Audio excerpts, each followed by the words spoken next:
Idriss Linge, bonjour. Bonjour Marcel, bonjour à vos auditeurs. Alors, le directeur général de la CAA, c'est la Caisse autonome d'amortissement, vient d'annoncer une dette intérieure ici au Cameroun de 6 700 milliards de francs CFA. Que représente exactement ce chiffre? Alors, plus exactement, la dette intérieure du Cameroun, selon la note de conjoncture d'avril 2021, c'est-à-dire le mois le plus récent, était de 3100 milliards de francs CFA. Pas de 6 000 milliards, parce que 6 000 milliards, c'est la dette extérieure du Cameroun.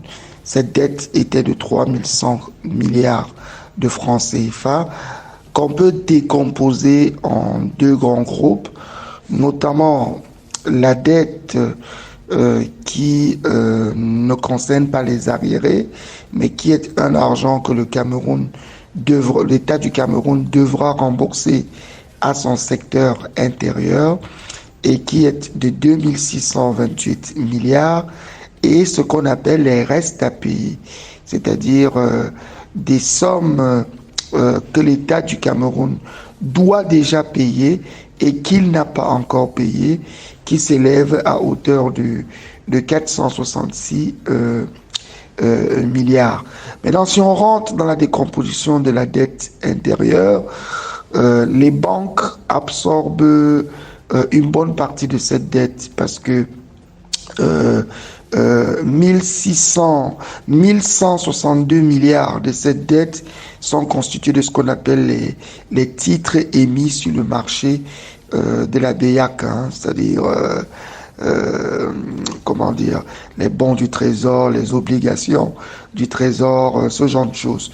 Et maintenant, il y a une dette structurée, une dette bancaire structurée de 816 milliards de francs CFA, toujours qu'on devrait pouvoir rembourser. Donc vous voyez, du coup, rien que sur les banques, on est pratiquement dans du 1980 milliards de francs CFA que l'État doit rembourser. Mais à côté de ça, il y a des dettes,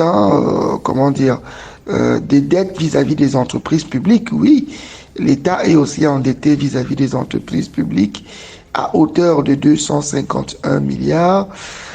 Et maintenant, je pense que ce à quoi fait référence le JICAM, ce sont les 466,8 milliards de restes à payer qui, normalement, sont dus aux entreprises ou à des personnes. Par exemple, vous avez pratiquement des dettes qui sont des dettes de fonds de contrepartie, des dettes de biens et services, et ce genre de choses. Donc tout ça, 466,8 milliards. Donc du coup, pour les montants qui doivent être payés depuis plus de 3 mois, on est à 186,6 milliards, et ceux qui doivent être payés, et ceux qui n'ont pas encore atteint 3 mois d'impayés, on est à 280 milliards.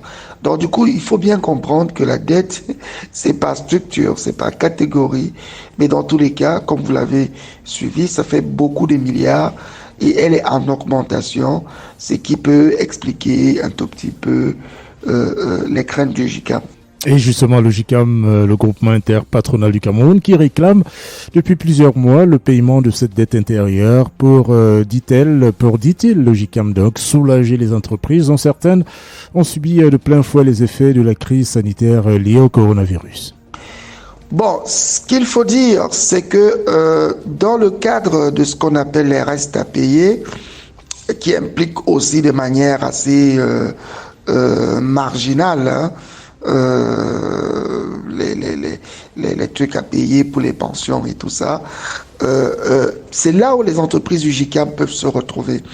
Mais une fois de plus, une fois qu'on a décidé d'enlever les transferts, les subventions et ce genre de choses, on peut avoir une dette, un reste à payer qui est la dette réclamée par le JICAM, qui tourne autour de 400 milliards. Et ça reste un volume d'argent assez important. Surtout que ce reste à payer est véritablement une dette, c'est-à-dire que les délais de paiement sont déjà passés depuis soit moins de 3 mois, soit plus de 3 mois.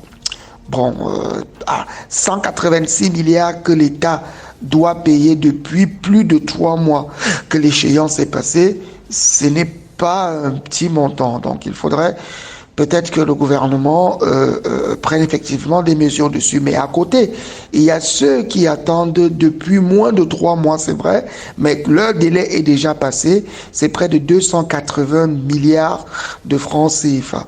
Donc il faudrait que le gouvernement puisse apporter des réponses concrètes. Comment est-ce que ça va se passer? Au besoin, il faudrait que l'État procède à ce qu'on appelle une structuration de cette dette qui pourra être en plus liquidée dans le secteur bancaire et amortie par la BIAC. Mais tant que ce n'est pas fait, ça reste un problème pour les entreprises en effet. Cela dit, ça reste des données provisoires. L'État, parfois, a tendance à dire qu'il va auditer cette dette-là afin de voir clair. Mais bon, on essaiera de suivre pour voir comment les prochaines notes de conjoncture se dessinent. Mais ce qui est sûr, c'est que l'encours des restes à payer est en train de s'accumuler. Par exemple, les encours de restes à payer de moins de 3 mois sont passés de 112 milliards en avril 2020 pour atteindre 280 milliards en avril 2021. Ça, c'est des sources d'inquiétude. Ça, il faut le dire. Mais par contre, les encours d'impayés de plus de 3 mois, l'État a quand même essayé de faire bonne figure en réglant le stock, en ramenant le stock de 296 à 100 milliards. À croire que l'État est beaucoup plus à l'aise à payer quand les encours de crédit sont déjà à plus de 3 mois. Donc du coup, voilà, le GICAM a raison de demander qu'on paye 100 milliards. C'est beaucoup. Et après, il faut voir qu'est-ce qui s'est passé, qui a droit à quoi. Ce n'est pas toujours évident. Et une requête du GICAM qui semble peut-être rejoindre la tribune libre, que viennent de publier une trentaine de leaders du monde entier, des leaders qui demandent notamment l'accès au vaccin par les Africains en ce qui concerne le Covid-19, mais surtout une relance des investissements sur le continent africain. Bon, je ne sais pas si on peut assimiler la requête des gens du GICAM à la demande mondiale pour plus de vaccins. Je ne crois pas, parce que la dette extérieure est quelque chose qui peut être géré. Mais par contre, ce qui inquiète vraiment, c'est que je ne vois pas pourquoi l'État ne paye pas sa dette, pourquoi l'État accumule des impayés de plus de 3 mois. Parce que lorsqu'on prend par exemple l'exécution du budget à fin septembre 2020, on réalise que l'État, au contraire de ce qu'il avait annoncé, disant que les prévisions de recettes allaient chuter, que ça devait être très mauvais, on se rend compte que l'État a plutôt dépassé les prévisions de recettes de la loi des finances, après 9 mois de collecte des impôts et tout le reste. Donc du coup, si l'État, malgré le Covid, est parvenu à collecter plus d'impôts qu'il n'avait prévu dans la loi des finances initiale, il devrait pouvoir aussi payer sa dette vis-à-vis des entreprises. Parce qu'en plus, quand les entreprises ne payent pas l'impôt, ils débarquent là avec plein de policiers qui se comportent comme si on avait tué la mère du Christ. Ils devraient, c'est 466 milliards de dépassement des délais de paiement. Je pense que c'est beaucoup. Il faudrait vraiment que l'État essaye de régler ce problème. Bon, ils ont réduit la partie qui concernait l'encours de la dette à plus de 3 mois, mais ils ont augmenté l'encours à moins de 3 mois. Je vous rappelle qu'un mois pour une entreprise qui attend son revenu, c'est énorme parce que l'État en plus va rembourser les 280 milliards en brut, alors que parfois l'entreprise, pour continuer d'honorer ses engagements, est obligée d'aller prendre des découvertes bancaires et venir payer les salaires, les charges et tout le reste. Or, l'État va lui rembourser l'argent sans les taux d'intérêt pour qu'il appuie à la banque pour pouvoir gérer sa trésorerie courante. Donc, dans ce cas, vous comprenez pourquoi parfois les entreprises sont obligées de surfacturer. Parce que quand l'État dépasse tranquillement 3 mois de délai de paiement, imaginez un seul instant que les fonctionnaires là, qui décident du paiement, on fasse 3 mois sans leur payer leur salaire, je crois qu'ils vont devenir fous. Donc je crois que c'est quand même un problème assez crucial qu'il faudrait que l'État puisse gérer de manière extrêmement rapide afin de pouvoir redonner la liquidité aux entreprises. Surtout qu'en matière de réponse Covid, les entreprises au Cameroun ont reçu très peu de facilités de liquidité en tenant compte que les facilités bancaires ressemblaient pour beaucoup d'entre elles à des pièges.